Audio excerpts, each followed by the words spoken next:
მოგესალმებით საქართველოში, საქართველოს საზღვრებს გარეთ და ოკეან გაღმა. ბატონი პატა შუბითიძე და მე ზურაბ ყობახიძე. ბატონო პატა დავპირდით ჩვენ მაყურებელს, რომ დღეს გავაგრძელებდით უფლებებზე, კანონებზე საუბარს და რამდენად მაღალია უფლებები ოკეან გაღმა. საერთოდ დასავლურ კულტურაში რამდენად მიუღებელია არაწესი, არასწორი საქციელი საზოგადოებაში. წესები რომ ადათები და ჩვევები რომ წესებად არის და წესები და წესები რომ რეგულაციებით და მერე გადადის კანონებში და მერე გადადის კონსტიტუციაში. ამაზე ცხოვრების წესია. ცხოვრების წესები, ხო. აი ძალიან დიდი და საინტერესო ამბავი მოხდა გუშინ. აუცილებლად ვიტყვი, რომ აი კანონმა იზეიმა. აი ესე და სხვათა შორის ეს არის მე მხედველობაში მაქვს ყოფილი პრინცი ენდრიუ მაკბეტონ ვინძორის დაჭერა დილას 66 წლის გახდა გუშინ დილას მოვიდა პოლიცია აიყვანა სახლიდან და ღამე გვიანობამდე იყო პოლიციაში გამოუშვეს ოღონდ გამოუშვეს მეთვალყურეობის ქვეშ პოლიცია დღესაც ჩვენ ვთქვათ თავდადებით რო შევეხო არა თავდადებით აი ანალოგია რო გავაკეთე ხო და ნახეთ როგორ ეს იყო პასუხი უпроსტად გზავნილი ყველა სამეფო კარის თუ კი ამარსებობს კონსტიტუციური მონარქიის ქვეშ თუ აბსოლუტური მონარქიის ქვეშ იერარქიის და ასე შემდეგ. ხო, რომ ესე იგი საერო იერარქიის. რომ ეს არის ადამიანი არავინ არ არის წინ კანონზე. კანონზე წინ ვერ წავა ვერავინ. და სხვათა შორის ძალიან კარგი რეაქცია, დადებითი რეაქცია მოყვა მისი უდიდებულესობის ჩარლზის ოჯახის წევრიდან. რომ ხო ძმა, ესე იგი თქვა რომ მე ვითანამშრომლებ ყველა საგამომძიებელო სტრუქტურასთან რომ ესე იგი კანონმა უნდა თუმცა მანამდე ძმას ჰქონდა გარკვეული რეაქცია იმ საკითხთან დაკავშირებით დაიჭირეს. არა, რასაკვირველია, ამან ეს მოხდა ისე რომ პრინციპში გუშინ მათ არ დაუყვანიათ პრინცი მაშინ მან აიყვანეს ენდრიუ მაკბეტონ ვინძორი, იმიტომ რომ როგორც კი წავიდა საუბარი ეპსტეინზე და ეს არის 3 თვის წინ ამბავია, მაშინ მისმა უდიდებულესობამ ჩარლზმა მეფემ ადგა და პირველი რაც გააკეთა, გაესაუბრა ანგლიკანური ეკლესიის წინამძღოლს და სხვათა შორის გაესაუბრა მართლმადიდებლური ბრიტანული მართლმადიდებლური ეკლესიის წინამძღოლს. ახლა რატომ მართლმადიდებლური? იმიტომ რომ შევახსენებ ყველას, არ დაგავიწყდეთ, მამა მისი ფილიპი დავადებით მართლმადიდებელი ბერძენი კაცი სამეფო კარის წევრი, შთამომავალი იყო მართლმადიდებელი და მის სხვათა შორის მას ძალიან ისეთი დამოკიდებულება აქვს მეფეს მართლმადიდებლურ ეკლესიასთან ჭიდრო დამოკიდებული კი ახლა თვითონ ანგლიკანური ეკლესიის წევრია წარმომადგენელი როგორც მაგრამ განსაკუთრებული პატივისცემა აქვს მართლმადიდებლურს და ეს სხვათა შორის გამოჩნდა მისი როდესაც მოხდა მისი კორონაცია. გახსოვთ ალბათ თუ უყურეთ, მას არის ერთი რელიგიური მომენტი კორონაციის დროს, როდესაც ზემოდან ხდიან და შეყავთ და იქ უნდა შევიდეს საეკლესიო წინამძღოლი და ორი შევიდა, მართლმადიდებელიც და ანგლიკანური ეკლესიის წინამძღოლიც. ერთი სიტყვით და გაესაუბრა და მე ისიც კი მოხდა, რომ დიდი ხანი, ძალიან დიდი ხანი ბრიტანელი მონარქი არ ჩასულა რომში. ჩავიდა და იქაც გაესაუბრა რომის პაპს, რომ მოსალოდნელი უკვე იცოდა რაც უნდა ეკნა თვითონ და ეს რელიგიურად მან თავიდანვე ესაუბრა და უთხრა რომ მე უნდა და ჩამოვიდა რომიდან, ვატიკანიდან და აღზრა ის რომ ოჯახმა, ესე იგი, მას აართვეს ყველა სამეფო ტიტული. უკადრესი საქსელის გამო. ხო, ნუ ეხლა აღარ დაწვრილმავდნენ კიდე. სხვათა შორის და ყველანაირი და იმ სასახლიდან, სადაც იგი თორცები იორკის ჰერცოგი იყო, იქიდანაც გამოიყვანეს და მის მეფის კერძო ფლობელობაში არის რაღაც სასახლე პატარა, რომელიც არ არის ახლა ეს ძალიან დიდი და არა, იქ ბუკინგემი არ არის თქო რა.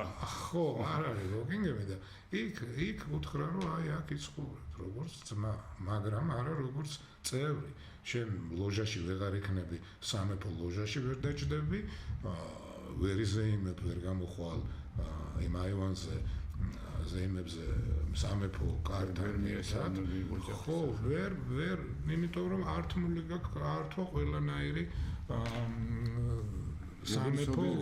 სამეფო ღირსებები და პრივილეგიები და დატოვა ის რომ სიმბოლოც იყო პრინციპში სიმბოლოები არიან. ხო, რა თქმა უნდა, ახლა წარმოედგინეთ სიმბოლოს შეუწყობ პატარა საქმე არ არის ინგლისური.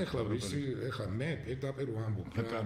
ამიტომ არის მე რომ ძალიან დიდ პატივს ვცემ იმ სამეფო კარს, რომელმაც 21 საუკუნეში ისიც კი აღარ აკადრა უკვე კოლონიებს, რომ კოლონიები არ ყო თანამეგობრობაა და იმ თანამეგობრობაში ყოფნა ყველა ქვეყანას უნდა. სხვათა შორის ერთ-ერთმა ქვეყანამ, აღარ ნახოს რაღაც პატარა ქვეყანამ, გავიდა და მეორე წელიწადს ბოდიშები იხა და აღმადგინეთ 46 კიდე ბევრი ითხოვს. 40 ბევრი არის და წარმოგიდგენიათ, რომ ისრაელიც კი ითხოვდა Commonwealth-ის, ანუ თანამეგობრობა. შეიძლება ამას პირდაპირ არ უკავშირდება, მაგრამ იმდენად თავის მოვალეობა გასნობიეთ და თავისი ღირსებები გასნობიეთ და სიმბოლო როგორც სიმბოლო რომ ომის დროს როცა ჭირდა დედოფალი არანთებდა ცეცხლს დარჩებოდა რომ ჩემს მოქალაქეებს უწირს და ყინვა ბუკინგემის სასახლიდან ავიდეს ბოლი და დაინახოს აშკარად ხოთითქოს არაფერია, მაგრამ სოციალური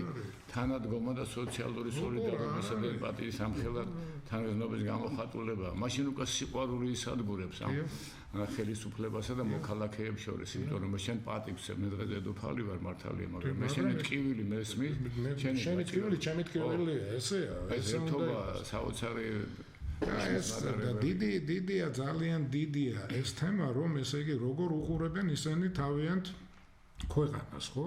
მონარქები. და მოქალაქესაც და მოქალაქეებს თუ ქვეყანას და მონარქებს, ხო, ახლა რო ვამბობ ქვეყანას, ეს იგულისხმება მაცხოვრებელი ადამიანებიში. ახლა გუშინ მაგალითად არ იცოდა მეფე ეს ამბავი, რომ პოლიცია უნდა მისულიყო, მის მაუდიდებულესობამ არ იცოდა. და გაიგო როგორც ჩვენ BBC-თ და რატო არ შეათანხმეს, რატო არ უთხრეს ტრადიციულად როგორც საქართველოსი. ხო და რა მოხდა, ნახეთ მე აი მივიდა მეფე იყო ლონდონის fashion show იყო და დაესწრო fashion shows და იქ შეეკითხენ, რა თქმა უნდა, რომ ეხლა კი ჟურნალისტები პირდაპირ ნებისმიერ მოვლენას შეეკითხენ, რომ თქვენ აუდიდებულესობა რა სიტყვით ამაზე და მან გასცა ძალიან ლამაზი მოხდენილი პასუხი. მან თქვა, რომ კანონი არის ყველასთვის კანონი და მე ადრეც დღეს და მომავალშიც პირადად მე და ჩემი ოჯახი ვიქნებით ქვეყნის სამსახურში. და კანონი არის კანონი და მე ვითანამშრომლებ თუ კი რამე მე მაქვს სიტყვა სამართალ ნუ ეს გამოძიებასთან მე ყველაფერს ჩემს სათქმელს ვიტყვი. და ის არ არის რა ერთი სიტყვით რა ეხლა ზოგიერთთან მე ჩემ და ჩემი ძმისია ეს ქვეყანა და აბა რაც გინდა ისაკეთე ეს არ არის და ეს იყო ძალიან დიდი მგზავნილი ყველა ქვეყნისთვის ცივილიზებული სამყაროსთვის რომ არა რაც არის დანაშაულზე არის პასუხისმგებლობა და არავინ კანონზე წინ არ წავა თან მე მით უმეტეს ეს ის ხალხია რომ მათი ბაბუა ჯორჯის ძმა დევიდი აი მეტი ის იყო პრინცი ნომერი პირველი ამათი ბაბუა პრინცი ნომერი 2 იყო ჯორჯი მაგრამ პრინცი ნომერი პირველმა დაურეკა შეუყვარდა ეს ბალტიმორელი ქალბატონი მადამ სიმფსონი და დაურეკა რომიდან და უთხრა ძმას რომ იცი რა მე ამ სიყვარულს ვერ დავთმობ არ შეიძლება რომ მე მასთან ვიქორწინო თუ მე ვიქნები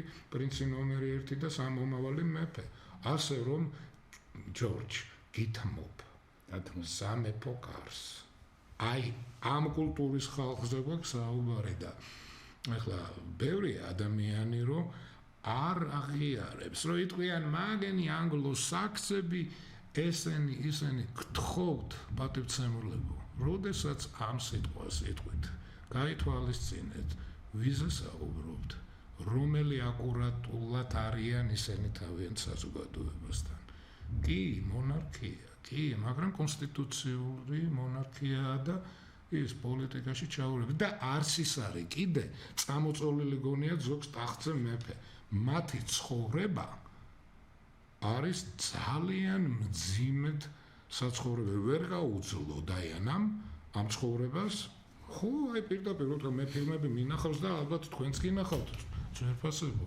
ტელემოყურებელს ვერ გაუძლო ამ ყოველდღიურობას ასეთ ცხოვრების წესებს და დაისახა ვიდეო და ძნელია და ეხლა არც ის არ არის რომ ეხლა ის საფრთხე რომ წამოწოლილია და იქ მეფეა და რასაც უნდა მას ავალია 32 ტრილიონი ფუნტი სტერლინგი შემოდის იმიდან Commonwealth-დან და ის ჯიბეში კი არ ჩაიდო ჩემია სულ არა ეგ ცხოვრება არ არის იქ არის დაფინანსება ახალგაზრდა ბიზნესმენების სტუდენტების ამ Commonwealth-ის ამოდენა ესე იგი ქვეყნების ყველა ქვეყანაში მოქმედება და განვითარება განათლება ხო რასაკვირველია სამეფოს ხაზინაში რჩება ამიტომ არის მემზიდველი ბატონო ამიტომ არის მემზიდველი ყველაფერი მათი ყოფიერება მათი ეს თვითონ ეს სისტემა აქ ვერ გაძლებს ბევრი მე იტყვის რომ მე არც მეფობა მინდა არაფერი არ მინდა გთხოვთ მაცხოვრეთ როგორც ჩვეულებრივი ადამიანი დაჩაგრულებად არიან არ შეუძლია მას აი შეზღუდულები არიან ეგ არის ნახდით თავის უდიდესი შეზღუდვები აქვთ დილას რო იწყება საუზმეზე მათი შეზღუდვები მთავრდება საღამოს ვახშამს ჩვენ გვაქვს ნანახი ყველას რომაული არდადეგები ხო ეხლა ამ ხალხი შეზღუდვებია ხო სიმბოლურია მაგრამ უისასწავლებელია და მისაბაძია ზოგ შემთხვევაში ერთი სიტყვით აი ეს მოხდა ესეთი ამბავი მოხდა შეიძლება იცოდით შეიძლება არა თუ არ იცოდით კი ბატონო მაგრამ ეს გამოძიება გრძელდება იგი დღეს მეთვალყურეობის ქვეშ არის ამბობენ 90 საათი იქნება 10 საათი იქნება მეთვალყურეობის ქვეშ პოლიციის ესე იგი კი გამოუშვეს მაგრამ სასახლეში პოლიცია სადაც ცხოვრობს და 90 საათი იქნება, მაგრამ ამით არ მთავრდება. გამოძიება გრძელდება და სხვათა შორის გრძელდება ის, რომ ამერიკის კონგრესმა მოითხოვა მისი დაკითხვა. როგორც მონაწილის. ის კი არ აღიარებდა, მაგრამ უკვე ფოტო და ვიდეო მასალები დაიდოდა. ეს სკანდალია, ხო და ის უკვე ჩავა ამერიკაში. პრემიერ-მინისტრი ამბობს უნდა წავიდეს დიდი გაერთიანებული სამეფოს სტარმერი ამბობს გაესაუბრებიან ასე ვთქვა დაკითხავენ ხო დაიკითხება აბა ვინ რა როგორ და იცით რა აი ძალიან აი მოიღრუბლა ვიღაცების თავს და ეხლა მე ამას კიდევ ერთხელ ვამბობ ამ გადაცემის აზრი ის არის რომ ჩვენ მოგაწოდოთ ინფორმაციად, ეხლა მე ნახევარი ცხოვრება 65 წლის კაცი ვარ, 29 გავატარე შტატებში და მე მინდა რომ გაანალიზოთ უფრო რომ როგორ არიან კანონთან და როგორი პასუხისმგებლობებით არიან. არ აქვს მნიშვნელობა იქნება ეს პრეზიდენტი, სახელმწიფო მდივანი, მე სახელმწიფო მდივანი არ მიყვარს ეს სიტყვა. იმიტომ რომ ამერიკა სახელმწიფო არ არის, ამერიკა არის რესპუბლიკა. ეს გადათარგმნილი გვაქვს გოსდეპარტამენტიდან და გოსდეპი და სახელმწიფო მდივანი შტატების საგარეო უწყების პირველი პირისგან. და არ აქვს მნიშვნელობა ყველა მდივნისგან, ანუ მინისტრის ფუნქცია გასაგებია, რომ საგარეო საქმეში. რატომ პატარა განაგრძელეთ თქვენი აზრი ამ თემაზე და მე რა მინდოდა მე თქვა რომ ეხლა რატოა ჩვენთვის საინტერესო დასავლეთი მოწინავე განვითარებული ქვეყნები, რატო არიან ესენი განვითარებულები და რატო ქვია დანარჩენს აზიურ ქვეყნებს და ბევრ აფრიკულ ქვეყნებს განვითარებადი ქვეყნები და რა პრობლემებია? თვითონ ამ განვითარებულ ქვეყანაში ჩვენ რა ვიძახით სიტყვის თავისუფლების, ადამიანის თავისუფლების, კერძო საკუთრების და ამ შემდეგ. მაგალითად ბუკინგემის სასახლის წინ არის ზუსტად ის ჰაიდ პარკი. ხო, ესე იგი შეუძლია ნებისმიერ პირს გამოვიდეს, დადგეს კამზე, სიტყვა პირობითად ვიძახი და თქვას ის რაც გულში აქვს. და უნდა რომ ასე რომ ამბობს, აგერ ესე იგი სადღაც 1.50 თუ რაღაც მეტრის იქით არის მეფის სასახლე. ესე იგი, ჩვენთან ტროტუარზე იჭერენ ხალხს და თუ იტყვი რაღაცა შენ მოსაზრებას დაუშვათ არა ლეგიტიმური თუ რაღაცა, ამის გამო შეიძლება ციხეში აღმოჩნდეს. ხო, შედარება რო გავაკეთოთ. კანონია ახლა, აიღეთ ახლა თქვენ კანონი, როგორი კანონია იქ, იმ ოდიში და ისევ კომუნისტური გამოთქმა, რომ იხმაროთ დამპალ კაპიტალისტებში, როგორ არის ადამიანის თავისუფლება, უზრუნველყოფილი და როგორ კანონებს ღებულობ და უკან ბრუნდებით. და რა ლაღია ადამიანს. იმიტომ რომ მე შეიძლება რაღაც არ მომდე და მე რომ ვამბობ, საუბრობ იქ პირდაპირ ესმის მეფის დაუშვათ რამდენ მიდის ეს ამბავი და ეს ჩემი საუბარი არ არის ხმად მღაღადებლის უდაბნოსაში და იმ თვალს უკმად კი არ არის. სხვა შორის ეს ხმა მღაღადებლის უდაბნოსში არასწორად არის გაგებული, იმიტომ რომ ის ვღაღადებ და უფალი მართლა მოვიდა და ეს პრინციპში არის მნიშვნელოვანი რამ, მნიშვნელოვანი ასპექტი და ეს მინდოდა მე თქვა რომ აი ჰაიდ პარკი და სხვა შორის როცა 28 ოქტომბრის არჩევნები დამთავრდა ბატონი ზვიადმა მიმართა მე საზოგადოებას პარლამენტის ეგრეთ წოდებული პარლამენტის წინ ვიყავით შეყრილი ეს გახარებული ხალხი თავისუფლებისთვის მებრძოლი ეროვნული მოძრაობიდან და ბატონმა ზვიადმა ბრძანა რომ მერები ოცნებობდაო რომ საქართველოში ყოფილიყო ჩვენი წილი ჰაიდ პარკიო ხო და მე ვაყვავილოთ ერთმანეთს უთხრათ სიმართლეო და ყვავილები და ასე შემდეგ მე მაგის პერიფრაზირება შემყვავილებები შეინთუყურებ. ანუ თავისუფალი აზრის გამოთქმა, თავისუფალი აზრი, იმის პატივისცემა და იმისი მექანიზმების უზრუნველყოფა, სამართლებრივი მექანიზმების ეს არის ძალიან აუცილებელი. თითქოს ეს სამართალი მოდის სიმართლიდან, ყველა თავის სიმართლე აქვს, მაგრამ ერთი ღვთიური სიმართლე, მე ეს ითარგმნება როგორც პოზიტიური სამართალი, სახელმწიფო სამართლის თვალსაზრისით ედება და მე ამ სამართლის ერთგულება, ამიტომ არის დასავლეთი ბერძნულ რომაულ კულტურაზე დაშენებული, რომ ძირითადი მომენტები აღებულია იქიდან, იმ პირველადი დემოკრატიიდან, პირველადი სიტყვის თავისუფლებიდან, ამას ყველაფერს უნდა დაცვა. იმ ქვეყნებს, რომელთაც ეს არ აქვს, იმათ ჭირდებათ, რომ მიბაძონ და განავითარონ. არა იმიტომ, რომ თვითონ გაიხსნან და მაინდა-მაინც იქ ის აჩვენონ და გადმოიღონ, რაც ვითომ და ოჯახების სიწმინდეს ეხება და ვითომ და მამაკაცის ქალზე გათხოვ, მამაკაცზე და ეს ის რაც საუკეთესოა, ის რაც ღვთიურია, ის რაც მართებულია და გამართლებულია, ხო? ამიტომ არის ევროპული განათლება, ევროპული კულტურა და ამიტომ კი ამას განვითარებული ქვეყნები. ამიტომ არის რომ ჩვენ მართებს და არა უკაცრავად არა გაიძვერა ქვეყნა. ხო, ასაბილველი. იქ სიტყვას ისეთი ფასი აქვს, ამ ხელა ხელშეკრულება შეიძლება ეს თემა არ არის, მაგრამ ამდენ ეკონომიკური ხელშეკრულებები გარიგებულა ტელეფონები და სიტყვა თქმულა და ბეჭედია დარტყმულა და ის შესრულებულა. აქ ბეჭედის არტია სიტყვაც არის ნათქვამი და გადაგდებაზე ვართ და არის უწესობებით. ხო. და ისეთი დიპლომატიაც ყოფილა ახლა, ხო და ისეთი გამომჭვირვალობა შენ ვინ გაპატიებს იქ შენ ქვეყნის ისრაელში რომ შენ ჩახვიდე და მიწა გაყიდო ისრაელში. უბრალოდ ერთი კვადრატული მიწა რო გაყიდო რა. ყიდო სხვას. სხვა ქვეყნის მოქალაქეს და ასე შემდეგ. ესე იგი ამას არ ვიცი რა უფლებები და იცით რა არის. აი ამიტომ ეს სამართლებრივი მომენტები, ქვეყნის ინტერესები, ადამიანის უფლებები იმდენად ერთმანეთთან გადაჯაჭვურებენ სიმბოლოები. ჩვენთან პრეზიდენტი არის სიმბოლო ხო ქვეყნის დემოკრატიის თავისუფლების.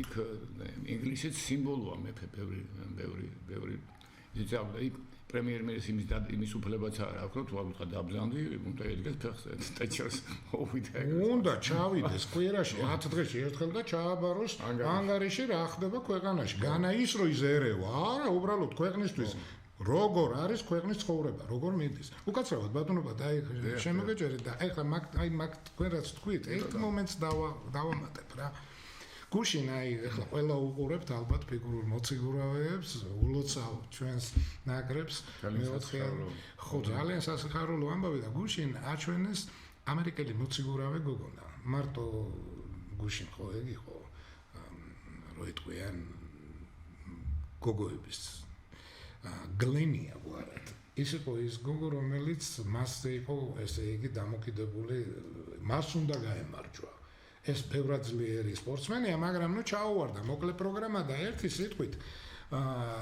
ინტერვიუ ჩამოართვეს და გოგონამ ამ ქალბატონმა თქვა საინტერესო განცხადება გააკეთა უბრალოდ მან არ მოიწონა დღევანდელი ტრამპის ადმინისტრაცია და ქართველმა დიქტორებმა ეს თქვეს როგორ იცით პოლიტიკური განცხადება გააკეთა ესე თქვეს და ახლა იმ გოგოს რო უთხრა რომ თქვენზე თქვეს რომ პოლიტიკური განცხადება იცით რას გეტყვით აი იტყვის რას იცით რა გეტყვის პოლიტიკური განცხადება გავაკეთე მე იტყვის მე პოლიტიკური განცხადება კი არ გავაკეთე ჩემი აზრი გამოვთქვი იტყვის როგორც არის იმიტომ რომ მე პოლიტიკოსი არა ვარ მე რო ვიყო პოლიტიკოსი და გამოთქვა აი მაშინ არის პოლიტიკური აზრის გამოთქმა მე აი ამის უფლება რაც მე გამოვთქვი 1791 წელს შესწორებაში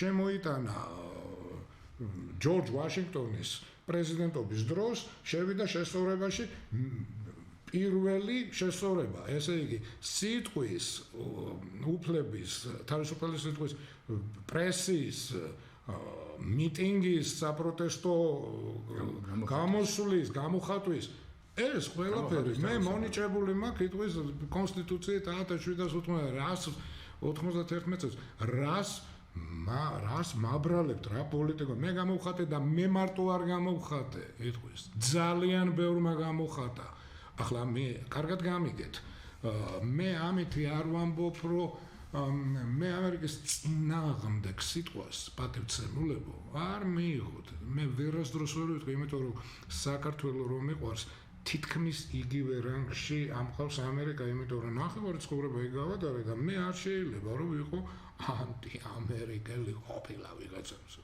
როგორ გეკადრებათ და მე თუ არ მომწონს რომელსაც უნდა მომწონდეს რესპუბლიკური პარტიის თანამგზნობა მაქვს რესპუბლიკურ პარტიასთან მე უნდა მომწონდეს ჩემი სამსახურეობრივი მდგომარეობით და ყველაფრით მე ვარ რესპუბლიკელების მომხრე მე არ მომწონს განა იმიტომ რომ მე დემოკრატი არა მე ვარ რესპუბლიკელების მომხრე ოღონდ მე ვამბობ რომ ტრამპი ვერ დაიკვეხნის რომ რესპუბლიკური პარტიის იდეებით და მწამსით არის ეს ამერიკის ის კი არ არის შეურაცხყოფა ეს არის დღევანდელი ადმინისტრაციის 15 კაცის და პლუს ტრამპის პირდაპირ თქვენი აზრი ჩემი აზრი მე არც პოლიტიკოსი ვარ არც ვაპირებ პოლიტიკოსობას სხვათა შორის წინა გადაცემაში ჩვენ თქვით ერთი და მე მინდა მაყურებელს შევახსენო აი ეს პირველი პრეზიდენტი მაშინ ამასაც გეტყვით ისტორიის პატარა მომენტს რომ პირველი პრეზიდენტი ამერიკის შეერთებულ ერთადერთი პრეზიდენტი ამერიკის ისტორიაში რომელიც პარტიული არ იყო არც ერთ პარტიას არ ეკუთვნა გენერალი კაცი იყო სამხედრო კაცი იყო და გახდა სამხედრო იმედო გახდა რომ ქვეყნის ინტერესები რა თქმა უნდა ხო და იომა მაგას კი არ ჩაატარა მაგრამ ხელში ეჭირა ხმალი და ხო და ერთი სიტყვით გახდა ამერიკის პრეზიდენტი და არ აკადრა თავის ქვეყანას წესიერება აი რა არის არაკადრად დავის ქვეყნები თუ თავისუფლად შეელო ეთქვა რომ სიცოცხლის ბოლომდე ვარ პრეზიდენტი ვინ გაუპროტესტებდა კონსტიტუციაც არ იყო ორ თვეში დააწიეს კონსტიტუცია ორ თვის მერე არჩევნების მერე მიიღეს კონსტიტუცია და მერე შესწორება 91-ში მოხდა 10 შესწორება დაამატეს 99-ში კონსტიტუცია მიიღეს და შესწორება 91-ში მიიღეს შესწორება მაგრამ რატიფიცირება შესწორებების მოხდა ერთი წლის თავზე ესე იგი წარმოიდგინეთ რა მინდა რომ ვთქვა რომ ეხლა გეტყვით რომ ესე იგი მისი ვიცე-პრეზიდენტი ესე იგი იყო ვისაკაც ფედერალისტი ეს ის პარტია რომელი პარტიაც უპირისპირდებოდა და წააგო სხვათა შორის ერთხელ გახდა მარტო ის ვიცე-პრეზიდენტი ერთხელ მხოლოდ გახდა ადამსი ერთი ვადით 4 წელი იყო პრეზიდენტი ჯორჯ ვაშინგტონი 8 წელი და ეს ერთი ვადით და 2001 წელს იცით რომელი პარტია მოვიდა იმაში ესე იგი ვინ იყო მათი მოწინააღმდეგე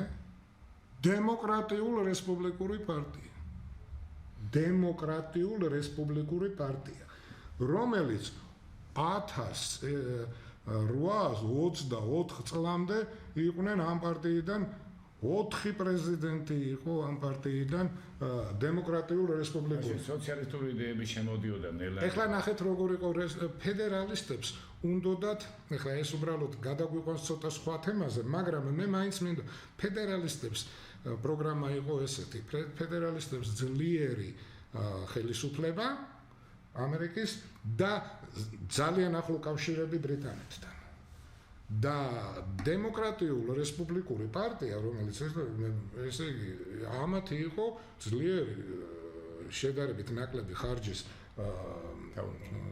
თავრობა ხელისუფლება და მეტი თავისუფლება ამერიკული თავისუფლება ეხლა პირველი ამათი პრეზიდენტი იყო თომას ჯეფერსონი ის 8 წელი იყო. ესე იგი დემოკრატიულ რესპუბლიკური. მერე იყო მედისონი. მერე იყო მონრო და მერე იყო ადამსი, ოღონდ სხვა ადამსი, ის არ არის წინა ადამსი. ეს იყო ესე იგი ეს პირველი და აი 28 წელში უკვე 24-ში გაიყვნენ და პრეზიდენტად მოევლინა პირველი დემოკრატი ლიდერი ჯექსონი. ესე იგი ჩვენ რა გვინდა რომ თქვა იცით რომ არ არის ჩვენთან 180 პარტია, ეს მინდა რა მივაყოლო რომ ესე იგი 180 პარტიამ დაგვამსგავსა რაღაც ტომები ვართ ესე იგი ქვეყანა უწესობად მიმაჩნია ამ პატარა ქვეყანაში 180 პარტია თუ 190 პარტია. უწესობი ეს არის გარეძალების ნატურა. გარეძალებისგან ხელშეწყობილი. იმიტომ რომ და გასიშე და იბატონე დაყავი და იბატონე ხო რაც არ უნდა ეხლა ან მემარცხენა იყო, მემარცხენა უნდა იყო, ან მემარჯვენე, ან დაუშვათ მწვანე სიტუაციაზე ძირითადი მემართულებები რაც არის პოლიტიკაში ხო. დანარჩენი ეხლა მე თუ მინდა მოვიგონო იმდენ პარტიას მოვიგონებ და დაუშვათ ბაყის უფლებების დამცველი სიტუაციაზე ხეიბრების კიდე რა უსინათლო და პარტია შეიძლება და 1000 რამე შეიძლება დააფუძნო მაგრამ ჩვენ იმდენს ვერ მივხვდით იმიტომ რომ ჩვენ რაც თავისუფლება მოიპოვეთ წეღანე ბატონის ვიადი ვახსენე რომ ხაით პარკი ქონდესო და მე რაბი ოცნებობდაო იმათ ძალიან დიდი ინფორმაციები ქონდათ ბევრი ქონდათ ნაფიქრი თუ როგორი ქვეყანა გვინდოდა ჩვენ და როგორ ნაგვეშენებინა ეს ქვეყანა მაგრამ ჩვენ არ გვაცალეს ეს გარეძალებისგან ძირითადად ახლა ბატონი შაშიაშვილის სტატია წავიკითხე დღეს თუ როგორ გაიყურება საქართველოს როგორ ხალხი მოვიდა შევარდნაძის ხელისუფლებაში პარლამენტში და რა უქნეს ქვეყანას და ეს კანონიერი ხელისუფლება ბატონ გამსახურდიას სვიად გამსახურდიას ხელმძღვანელობით აცხადებდა გარდამავალ პერიოდს და ზუსტად მოდელები, არავისი პირდაპირ კოპირება რომელიმე ქვეყნის. უნდა ყოფილიყო თანდათანობით ევოლუციური განვითარება, საერთო სახალხო სიმდიდრის შენარჩუნება, მემართულება, მემარჯვენა კი ბატონო ამაზე იქნებოდა ჯაბაასი განხილვა, მაგრამ ჩვენი ქვეყანა განვითარდებოდა ნელა-ნელა, ნაბიჯ-ნაბიჯ, არაფერი გაიფანტებოდა, არაფერი გადაიყრებოდა, არაფერი შეიჭმებოდა და პრივილეგია არავის არ ეხნებოდა, თქვენ რო თქვით, ეხლა კანონი და სამართალი სამართლიანობას ეხლება, ხო? ძირითადი საფუძველი იყო სამართლიანობა. წესები და მე სამართალი და ეხლა ეს სიმართლე სხვა არის, სამართლიანობა სხვა არის, იმიტომ რომ რამდენი პიროვნებაც არსებობს, რამდენი სოციალური ჯგუფიც არსებობს, იმდენი სამართლიანი იმას თავის სამართლიანობა აქვს, იმას უნდა რომ მაქსიმალურად მეტი მოგება ნახოს თავის. ხო, რა თქმა უნდა, ხო და ეგ სამართალი არა. ამიტომ იყო რომ ბატონმა ზვიადმა ეუბნებოდნენ არ პური გააძვირა. პური არ გააძვირა, ეუბნებოდნენ რატო არ აძვირებ პურს. სამაგერად გააძვირა შედარებით გააძვირა, ალკოჰოლური სასმელები და ასე რომელიც ჩემ. ხო და ესე იგი ეს გზა რატომ არის განათლებული ადამიანი ხელისუფლებაში რომ იყოს აუცილებელი და ინფორმირებული ადამიანი და გულიანი და ზნეობრივი ადამიანი. რომელსაც ხელისუფლებაში მოსვლის წყურვილი, იმიტომ კი არა, ზედმეტი ეგო და ამბიცია ამოძრავებს. უნდა რომ ქვეყანას ემსახუროს. ეხლა გინდა ჯეფერსონი აიყოთ, გინდა ნებისმიერი დამფუძნებული მამები. რა შემოსავლები ჰქონდათ, როგორ ცხოვრობდნენ. წეგან დედოფალი ვახსენე რომ უმელიარ დაანთო ზამთარში იყინებოდა ბუკინგემის სასახლე. ხო და ეხლა ეს საზოგადოება, რომელიც საზოგადოებასაც ვერ დაარქმევს, ეს კრიმინალური ბანდა, რომელიც მოვიდა ხელისუფლებაში, კანონიერი ხელისუფლების დამხობის მერე როგორ მოექცა და ერთ-ერთი თვითონ ბატონი თემური გახდათ ამ ხელისუფლების მონაწილე. მართალია შეიძლება ერთი თეთრი წერტილი, რაღაც ნათელი წერტილი თუ შედარებით ის, მაგრამ აი მივიდოდა ყველა იღებდა სესხს. სესხი თქვენთან აიღებდი სესხს დაუშვათ $100,000.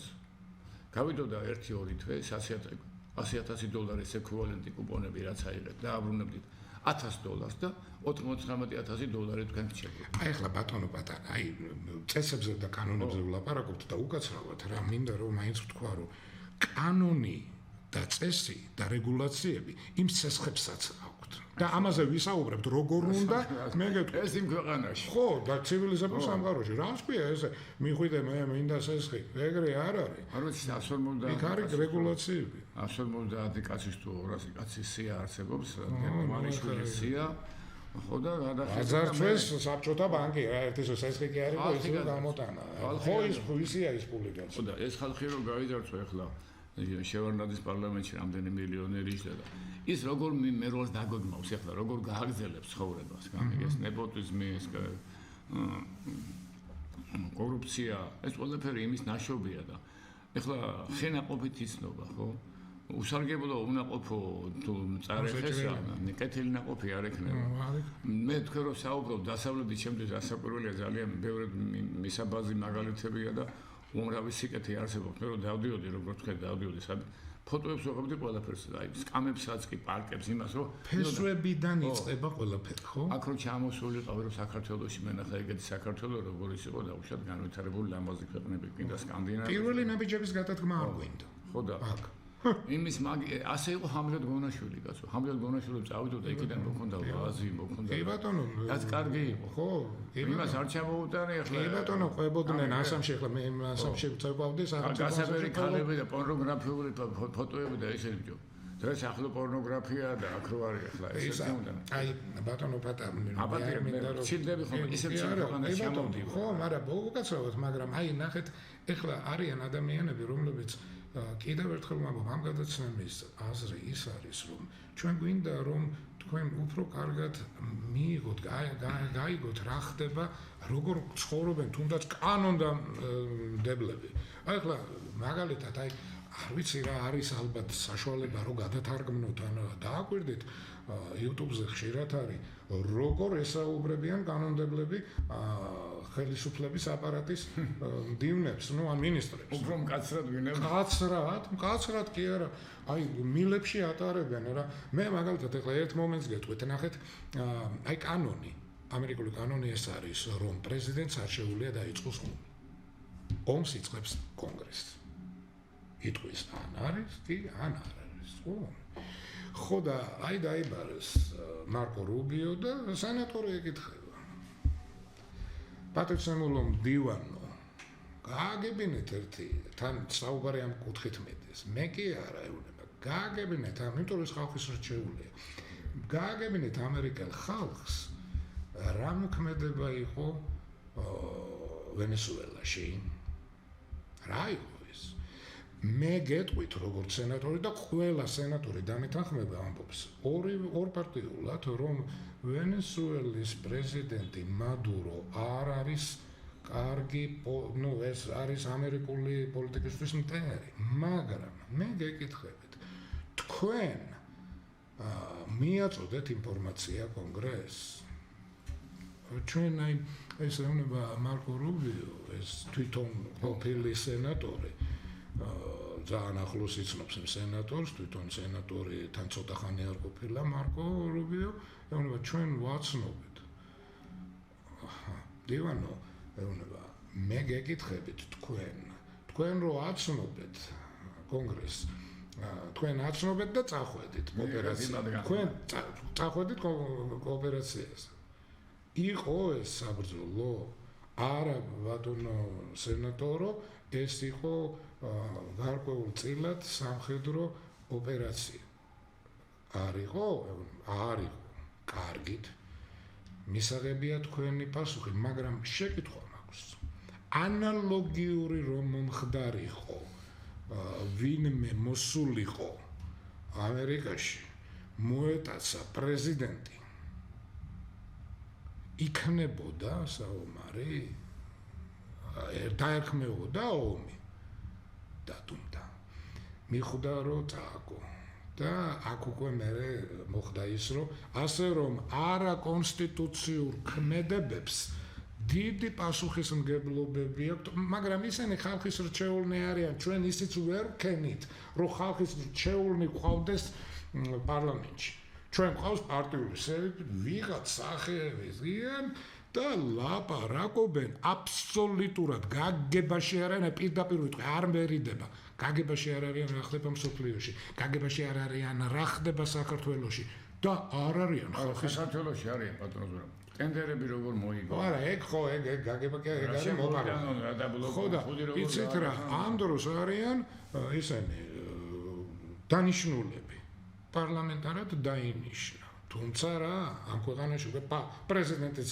დაინიშნა მაგრამ დანიშნაში ერთი დაუწერელი კანონი მუშაობს დაუწერელი პირობა უნდა აკეთო ფული უნდა იყო კორუფცია რა ბატონო პატა ვერ ვეგუებით რაღაც იცით როგორი შტაბეჭდილება მრჩება ვერ ვეგუებით კაპიტალიზმს რატომ იცით წესებს ვერ ვეგუებით არა გვისწავლებს გითხეს რომ კაპიტალიზმი დამპალია გამიგედას ჯერა ჩვენ და იმათ ეთყობდნენ რომ ესენი რა ქვია ჩვენ სისტემას რა ქვია ჩადიოდნენ ესენი და ეთყობდნენ დედა რა კაი კაპიტალიზმი და სახში ან ვითარებდნენ რას იცით აი ბელური კაპიტალიზმი და წაგლეჯვას მოპარვას რა ვიცი მithვისებას კორუფციას ყველაფერს ერთად და იქ ჩადიოდნენ და აი კაპიტალიზმი ერთი ნაბიჯი არ არის გადადგმული აი ერთ მომენტს ვიტყვი კიდე არ შეიძლება რო არა ვთქვა იმიტომ რომ მე კიდევ ვიტყვით და უკაცრავად ბატონო და შეიძლება შემოგეჭერით რაღაც სიტყვაში მაგრამ მოგპატიეთ რომ რატომ იცით აი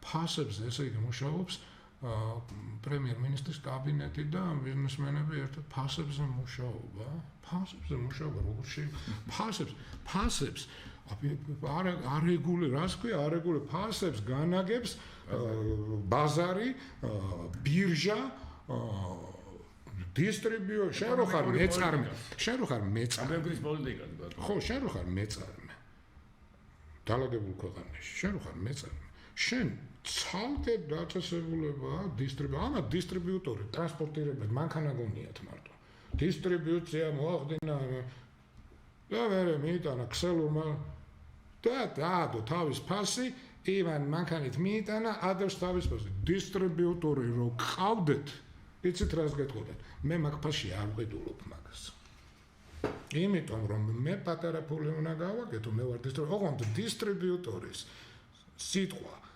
და დისტრიბუციის შექმნა რას ნიშნავს შენ უნდა გქონდეს საწყობები თერმულად კონტროლირებადი ესე იგი სანიტარულად ყველანაირად გაწყობილი შენ უნდა ყავდეს ავტომობილები რითაც გადაზიდავ ამას შენ უნდა გქონდეს ნეტვორკი იმ ქსელურ მაღაზიებთან, აი პირდაპირ დაარეკეთ რომ მოვა შენთან ამდენი ეს დისტრიბიუტორის არა, წარმოებლის არა, წარმოებელმა პირდაპირ რომ მიუტანა იმას რა გააკონტროლებს იმ ფასს, ვერაფერი ვერ გააკონტროლებს. შეიძლება იყოს ცივილურ სამყაროში მაგას პირდაპირი მიწოდება ქვია მომხმარებელზე. ოღონდ მათ უკვე მაშინ საფირმო მაღაზია უნდა გქონდეს. შენ თუ აწარმოებ, შენ უნდა გქონდეს დისტრიბუცია შენ თვითონაც. ოღონდ ესე იგი ისიც უნდა იმ ფორმებში უნდა იყოს და უნდა ქსელურში კი არა, უკვე უნდა მიდო შენს საფირმო მაღაზიაში. კი ბატონო, ეს შეიძლება ნებადართულია, კანონიერია, ყველაფერი ხდება კანონის ფარგლებში და რეგულაციების ფარგლებში. ჩვენ ადრე მე და თქვენ ვისაუბრებთ ერთხელ მე თქვი რომ ტოქსიკური სესხები. ტოქსიკურია სესხი, აბარა ადამიანი უმუშევარი მოვიდა და გეუბნება, იცით რა, მე ფული მინდა მომცეთ. და კოლატერალი არის ჩემი სახლი.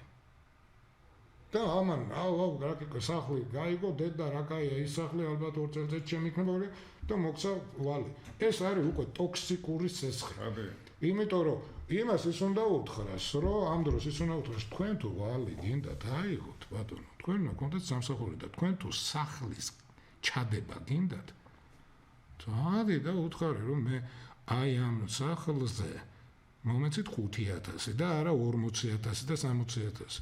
ან გააყიდე და ის იყიდე და თუ გადახდილი. ესე პირდაპირ იმის გამო რომ სახლის სიტყვა წამოწდა და სამსახური არ აქვს, მუშაობა არ მაქვს შემოსავალი. მაგრამ სამაგეროთ მაქვს სახლი. მევახშის ეს არის ტოქსიკური და ამიტომ არის დაკარგა ხალხმა სახლები, ზოგმა ბიძაშვილს ჩაუდო დაუკითხავად ბიძაშვილის სახლი. ერთი სიტყვით, პირველი ნაბიჯებია გადასაქმნელი ამ ქვეყანაში და მე წესები, კაცო, წესები არ იცის ხალხმა. ესე იგი, წარმოგიდგენიათ, აი $100 და გადახურდავება მინდოდა ადრე რა და მივედი და ხალხი მეკითხება თქვენი პირადობის მოწმობა. ბიჭო, ჩემი პირადობის ნომერი და ჩემი პირადობის მოწმობა $100-ზე მაგას როგორ აკადრებს სოციალური დაცვის ნომერი მითხარიო, ერთხელ წამომწდა კლიენტთან და კაცი გაგიჟდა მე განვადებით არ მინდა ბანკიდან მომაქცია და მე დააწყნარა ჩემო და მოვახდინეთ ისე რომ იმ ბანკზე ნაკლები მივაწოდეთ. და მოყოლი დაცია და იმიტომ რომ მოგცა მე გავსინჯეთ ვებერთელა კაც გონდა კრედიტი 900 ბიტინ სკორებით იზომება და აი ამიტომ არ გვინდა ბატონო ისეთი მოწესრიგებულობა ისეთი თამემდე ისეთი სოციალური ორიენტირებულია და ყველაფერის ინტერესებს ითვალისწინებს დასავლეთის კანონმდებლობა ამიტომ არ გვინდა ჩვენ გვინდა ქაოსი აქ რომ ვიღაცები ძალიან გამდიდრდნენ ვიღაცები ძალიან გაღატაკდნენ და ქვეყანა დაიცალოს ამიტომ აქ თავისუფალი მეწარმეობა საწარმოო საქართველოში ეგეც ითრგუნება. ფაქტიურად ჩვენ რას დავემგზავრეთ რომ არაფერს არ ვაწარმოებთ ფაქტიურად ჩვენ. ზედეთი ვინო და არც გვაქვს წიაღისეულია ჩვენ აღარ გვეკუთვნის ენერგოობიექტები რეგენერაცია. უწესობით დავიწყეთ და უწესობით მინდა გავაგრძელოთ. ხო, ჩვენ არ გვეკუთვნის და ანუ კერძო საკუთრება ვინ რას ფლობს ერთადერთი ძირითადი 95% მოსახლეობისა ფლობს საკუთარ ბინებს. სადაც ცხოვრობს. ხო. იმის საკუთრება ამითი ამოიწურება და ის დიდი საერთო სახალხო სიმდიდრე რომელიც ქვეყანაში რომელიც უნდა იყოს ადამიანის თავისუფლების გარანტი. საშუალო ფენა ვერ შეიქმნება. საშუალო ფენა მესაკუთრული ფენაც უნდა იყოს. გამიგეთ. მიწის მესაკუთრე კი ქვია, მაგრამ მიწაზე ვერაფერს ვერ აწარმოებს და სამწუხაროდ ისევ მე დაუბრუნდი ისევ თქვენ გადადეთ ახლა საგარეო. ხო და აი ადამიანი ესე ვერ ვაკონტროლებთ საკუთარ თავებს უწესოთ გვინდა რა ახლა მე იმანის მომთხოვა რა ქვია იმას პირადობის ნომერი და პირადობის ერთუდი და აკეთენ მეორე ქუჩაში გამაზურა სადმუშაობდი იქ მუშაობდი ხელფასი რამდენი ქონდა ესეთი რაღაცა ამერიკაში ხელფასი რამდენი გაქვს ეგ რო კითხო ეს კაცი არ არის ნორმალური.